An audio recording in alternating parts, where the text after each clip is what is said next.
मेरे छोटे भाई श्याम का फ़ोन आया तकरीबन 4-5 दिन पहले कि भैया आपको 19 तारीख को आना है। हमने कहा आना है, बताओ कहाँ आना है। तो उसने बताया कि हमको यहाँ पे आना है। ये कार्यक्रम कोई राजनीतिक कार्यक्रम नहीं है।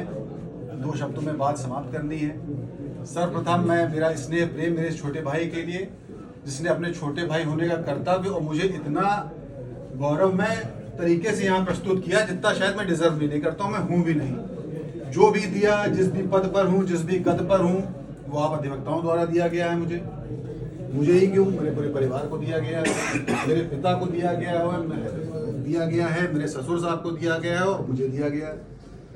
आज मेरा परिवार जिस भी ऊंचाइयों पर है वो सिर्फ और सिर्फ अधिवक्ता समाज की देन है, अथवा और कुछ भी नहीं है।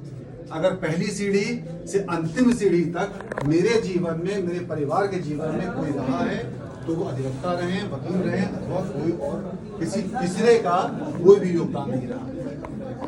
यहाँ पर ये युवा अधिवक्ताओं का एक समागम सा मुझे लगा। यूपी दिए गए, सर्टिफिकेट दिए गए।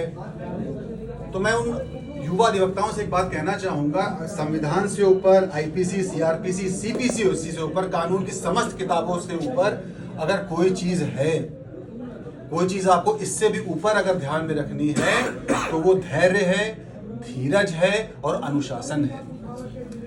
आपको संविधान की किताब से ऊपर इन 3 शब्दों को अपने हृदय में, अपने दिमाग में छाप लेना है। अगर धैर्य है, धीरज है, अनुशासन है तो कानून आपको आ जाएगा, वकालत आपको आ जाएगी।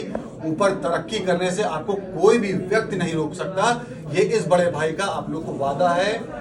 और ये बात ये मान के चलिए, एक हमारा ये अभी तक जीवन का अभी तक का ये सार है। साथ ही साथ में मैं कहना चाहूँगा अपने वरिष्ठ अधिवक्ताओं से, अपने कनिष्ठ अधिवक्ताओं से वर्तमान स्थिति और परिस्थिति देखते हुए कि संज्ञेय शक्ति कलयुग है। आज के परिप्रेक्ष्य में, हापुड़ की घटना में और समस्त ये जितनी भी चीज़ें हैं उनको अगर देखते हुए हम लोग अगर आज इस घड़ी में अगर हम लोग साथ में नहीं चले तो बद से बदतर स्थिति अधिवक्ता समाज की होने जा रही। ये स्थल नहीं है, ये कोई अगर ये बाद में कार्यक्रम हो रहा होता तो मैं पूरे विस्तार से ये बात रखता, क्योंकि हम लोग के बीच में भी कई घर का बेदी लंका राय इसको कहते हैं, ऐसे कुछ सदस्य हैं जिन्होंने मार मट्ठा कर दिया, चौपट करके रख दिया था आंदोलन के समय, जिनको आप लोग स्वयं समझेंगे। कम शब्दों में ज़्यादा बात कि हम लोग को एकत्र रहना है।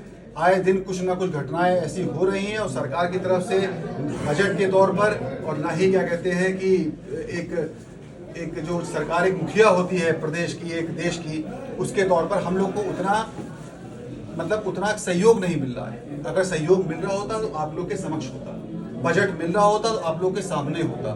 बजट हम लोग ताले में बंद करके नहीं बैठ जाएंगे बार काउंसिल में। अगर बजट हम लोग को मिलेगा तो अधिवक्ताओं के बीच में आएगा। जो स्कीम में आज 25,000 रुपये हम लोग दे रहे हैं मेडिकल में, वो उठा करके हम लोग 50,000 रुपये करेंगे ही करेंगे, वरना वहाँ पे FD धरे हम लोग उस चीज़ का क्या करेंगे। तो हर फोरम पे, हर जगह हम लोग को एक मुट्ठी बंद तरीके से, चरणबद्ध तरीके से, एक संघ के तरीके से साथ में हमेशा रहना है, एक दूसरे का कंधा बनना है, तभी हम लोग का समाज आगे बढ़ पाएगा। इन्हीं शब्दों के साथ और एक बार श्याम को पुनः मैं हृदय की गहराई से धन्यवाद देता हूं।